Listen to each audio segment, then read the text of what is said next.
Hi,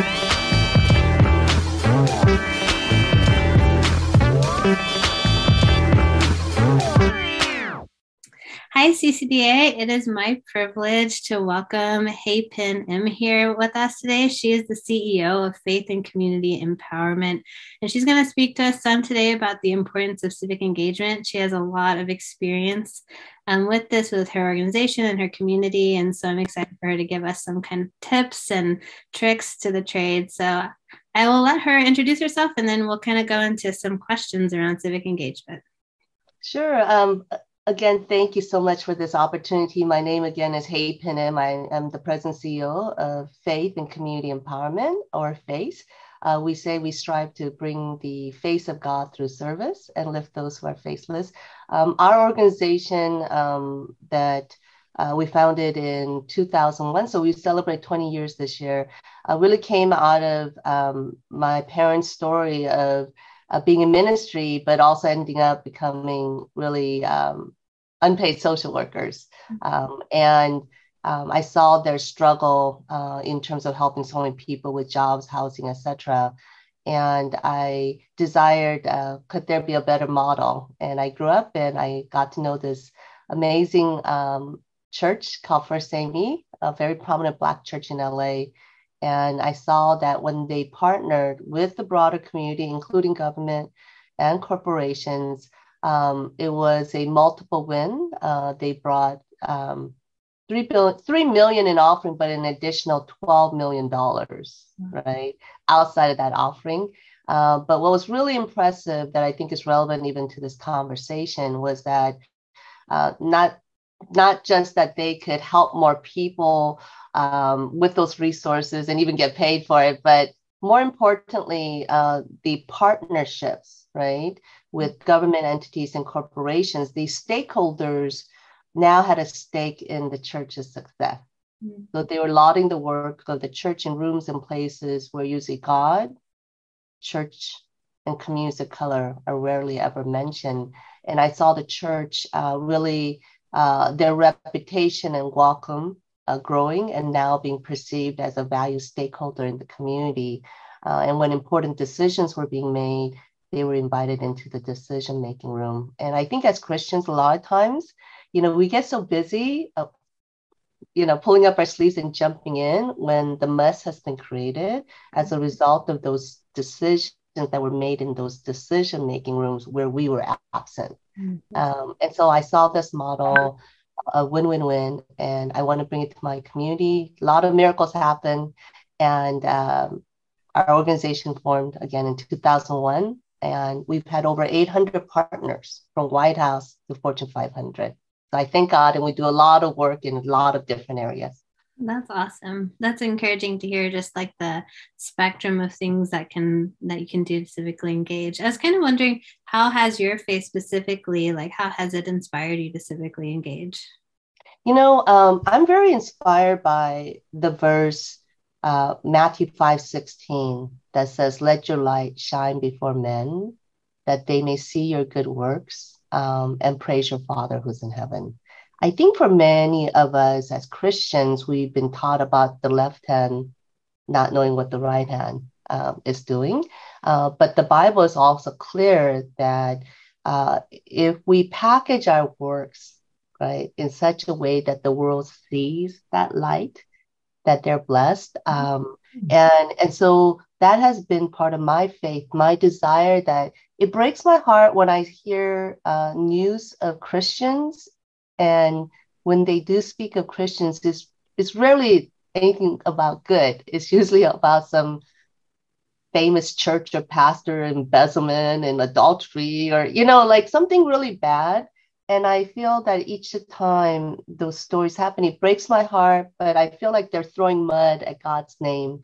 And so for me, a desire of faith is that I want to honor God by showing the world all the great things that churches are already doing, and help them to do better.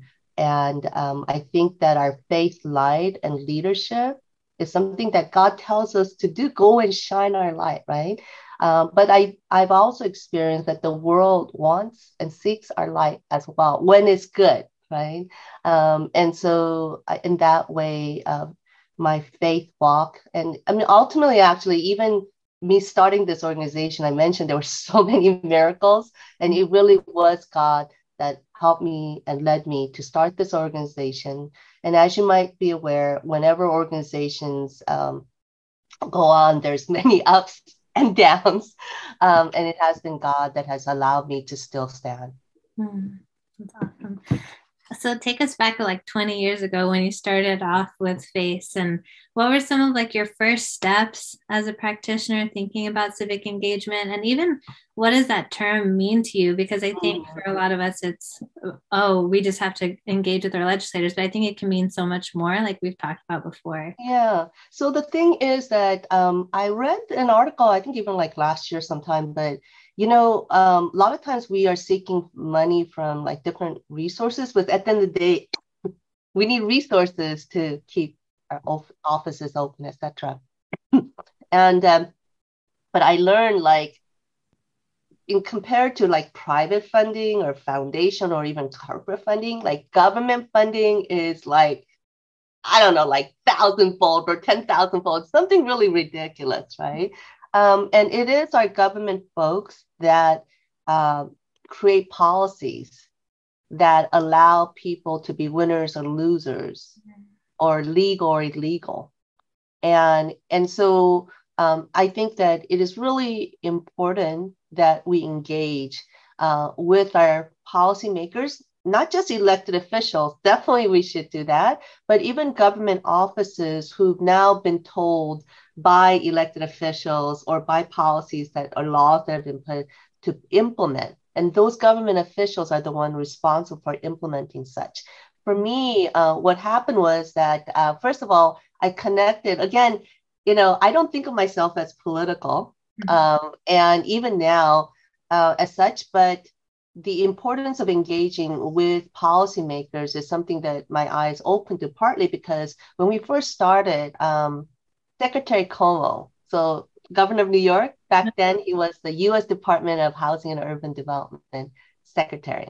And under Clinton, the faith-based initiative started, not under Bush. Actually, it was under President Clinton, but it was just for HUD. And so even there, you see, okay, the president says faith organizations are now important, right?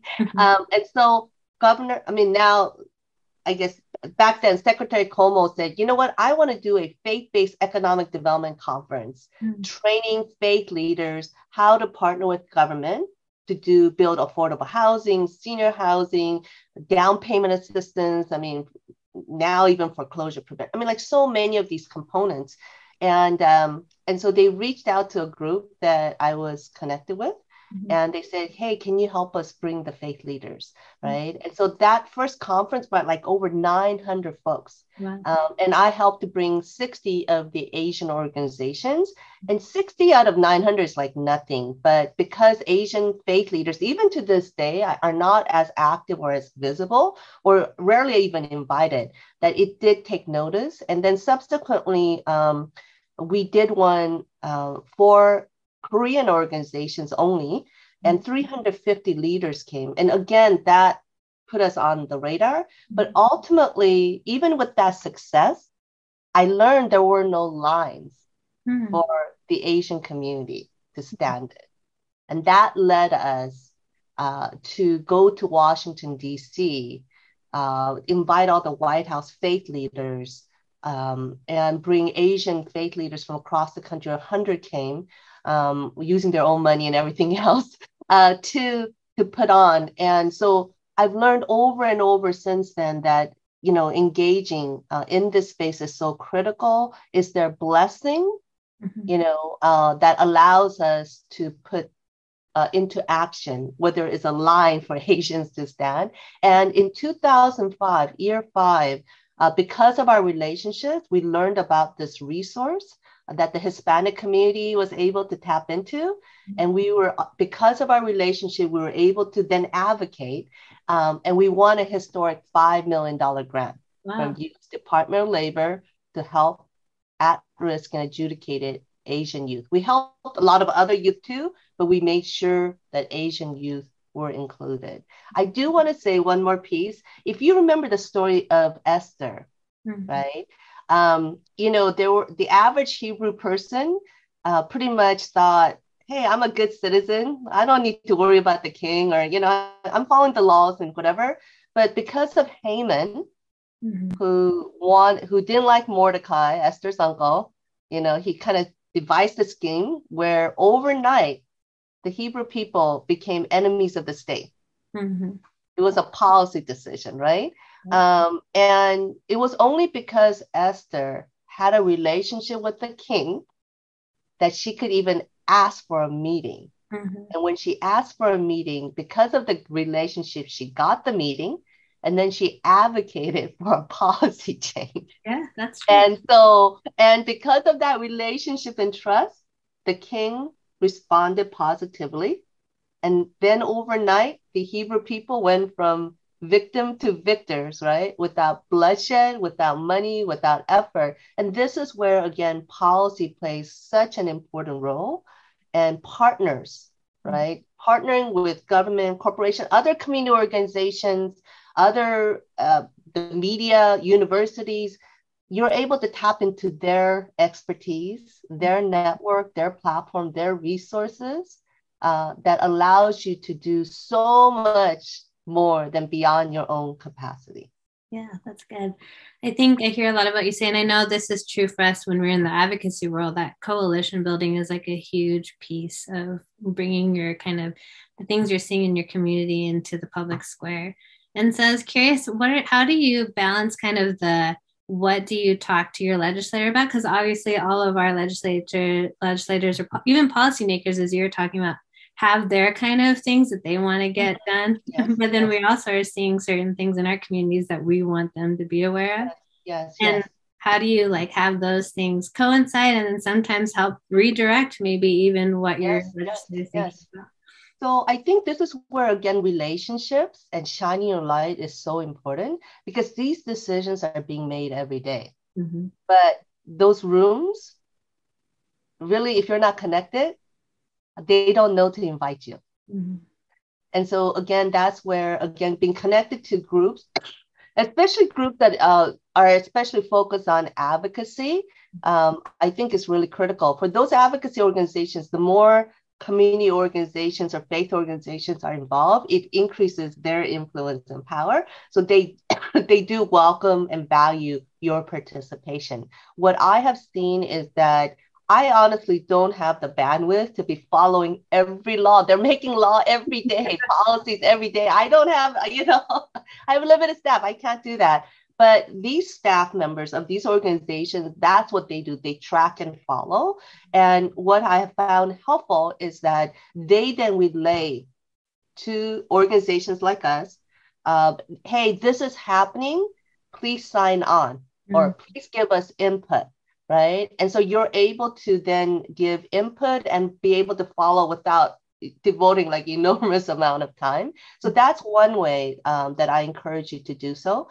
And then when they say, here's a meeting that they've set up with elected officials, and especially during COVID, everything is virtual. So it's even more convenient, right? So go ahead and participate in those meetings. And what I've seen is that many of us, when we show up for those meetings, we stay quiet, stay silent. But really, this is your opportunity to raise concerns and issues. And even to say, even if you think it's something different than what is being talked about, to say, I know this is what we're talking about today, but I want to add, and be able to also highlight something that you think is very important and significant that the person might be not paying attention to. Other things, I know as AAPI, a lot of times, we're left out of those conversations. Even on the current conversation around racial equity, rarely, when they talk about BIPOC, many people don't think of or include Asians in that conversation. And so I've been in many rooms where I've had to then insert my voice and having data points, right, to do so. For example, Freddie Mac and Fannie Mae that just came out with an equitable housing financing plan that's going to bring millions and millions of dollars of resources, right? But they left out the Asian community. So I'm right now, talking to community groups that have large members, to elected officials, to even Freddie Mac, and like folks like that, to highlight the fact that, for example, Korean and Black homeownership rate is the same. Wow. But actually, when you disaggregate the API data, there's 7 other groups beyond Korean that are below the Black homeownership rate. And there's 12 Asian subgroups that are below the Hispanic homeownership rate. That I share that when you aggregate and you don't disaggregate the 50 groups under the API umbrella, that it masks the suffering of many groups who also should receive that equity policy, right? So here is an example that I've just done with you where, I say, I just highlighted why the API community should also get that attention and that they should be tweaking their policy as well. Yeah, that's good. Well, in your experience, what would you say to someone who, let's do a few kind of scenarios, someone who's starting out on their civic engagement journey? What would be a good next step for them? And then maybe what's a good next step for someone who they've met with their legislator a few times, they're in that relationship building phase. What's like kind of a next thing that they can do? Okay, so I would, again, some things that are helpful is to find other organizations that are already doing it, right? So even though they may be potentially competitors, you could also actually learn from them. And there are many groups, whether it's like CCDA or, I mentioned like Greenlining Institute, like in California, the California Reinvestment Coalition, groups like that you could join as members. Or even join our listserv because that's free, and many times we're sharing resources. But join groups that are already doing similar work. There's bound to be groups like that. I'm also part of another group called APCON, that lumps and groups all the Pan Asians, right? So there's many groups like that. So please join that, and you could be on a fast track.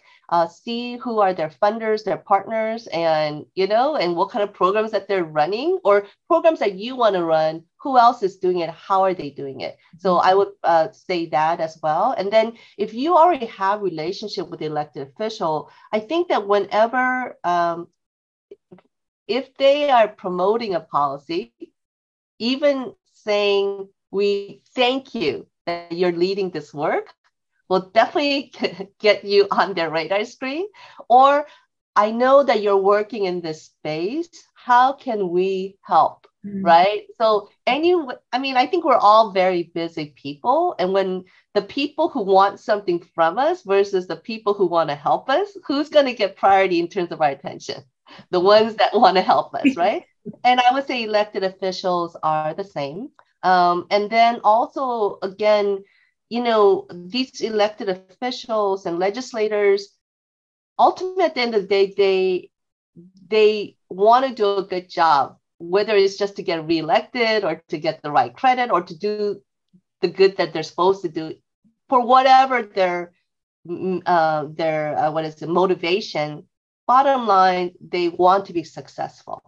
And so any information, and the thing is that they're way too busy going to all these fundraising dinners and community groups that it's hard for them to talk to the average person. And so if you could bring data or lived experiences of the clients that you're dealing with, that you're advocating for, and giving real life examples of how their policy would make a difference, or have been making a difference, or is hurting the community, those are like real good stuff that they will pay attention to. And also, again, being a resource for them. This is true for even media people, those journalists, reporters. Again, they always want those tips and ideas. And sometimes they want to write an article and they don't know who to, call. And I've been in a situation where they say, hey, I'm focusing on this. Do you have people that you could refer me to, right? So I think those are, again, being a resource. And I want to say that the information that you have, and you may think what you have is nothing, but it is something. It's kind of like the CEO of Walmart. You think, wow, he's the CEO of this Fortune 500, Fortune top 10, whatever, huge company. What would I have to say that would be of value to him? But you as a customer, whether you're a single mom or you're even homeless, whoever, right? Walking into Walmart and your experience of what Walmart has provided, didn't provide, could provide is valuable to the CEO. So I just want to emphasize that to take confidence that the areas that you are touching, who you are, your lived experience and the lives that you are trying to touch or touching, all that is very valuable to bring to the attention.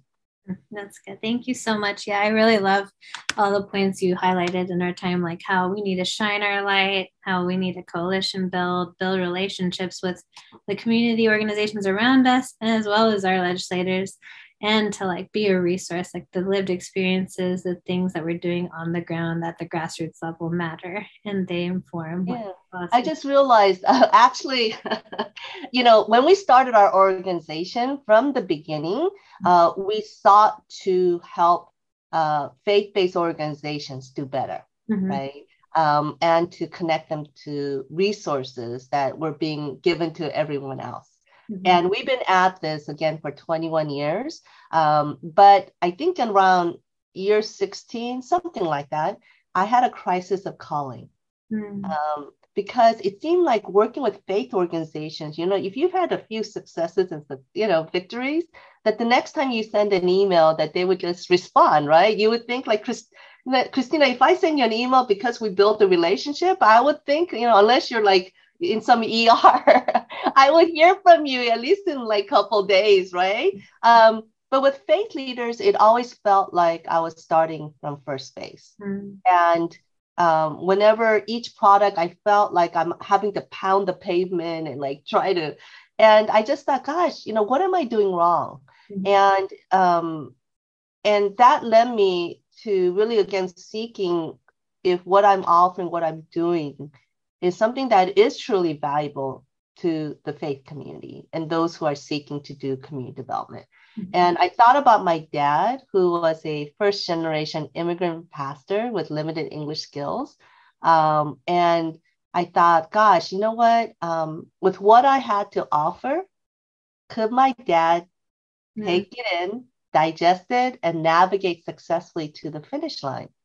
And if I was honest, the answer was no. The gap between what, foundations, government officials, and other folks with resources, what they require for you to get those resources and where the capacity of my dad. But I realized it wasn't just my dad or even just immigrant pastors, but really the bulk of pastors, their capacity and what is required, that gap is so huge. And so I realized, you know what? Instead of being frustrated with them that they're not responding, to instead lay the stepping stones so that the gap would not be so huge. And so I do want to say that that birthed our leadership institute called C2 Leadership Institute. And basically it literally is a boot camp. It's a boot camp. And we download the skills such as fundraising, advocacy, government relations, media relations, right? Those type of skills to tools, whether it's a media release template, a grant template, I mean, like all the packaging that you need, right? The tools. And then the relationships.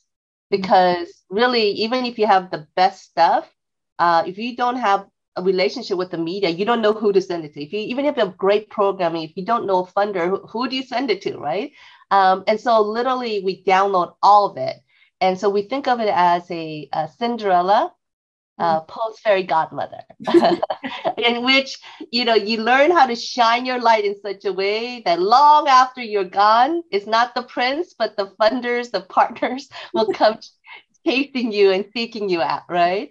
So it's a very transformative, very practical, tangible learning experience, working on a real life project that you want to launch or expand.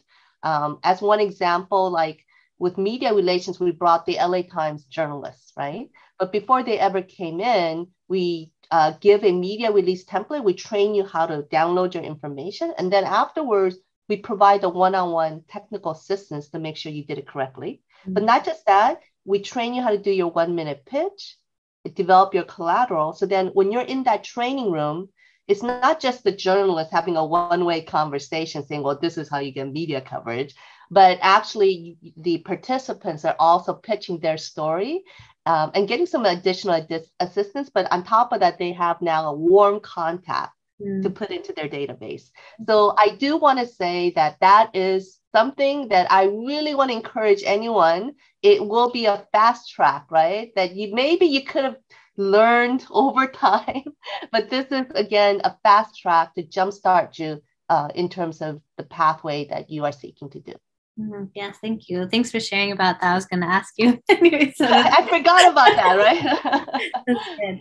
Yeah, so thankful. Yeah, FACE is an organizational member of CCDA, and it's a really cool program that we're promoting for, like she said, for as a fast track to get kind of starting that civic engagement journey outside of your church walls, and to really develop the whole community, not just the one that develop those partnerships, because it's through your partners that you could do so much. I mean, when we won the $5 million grant, it wasn't, I mean, like I said, we were less than 5 years old, maybe even like, hardly any staff, but because of our partnership with CVS, with all the different community-based organizations, and then we got the support of the sheriff supporting us.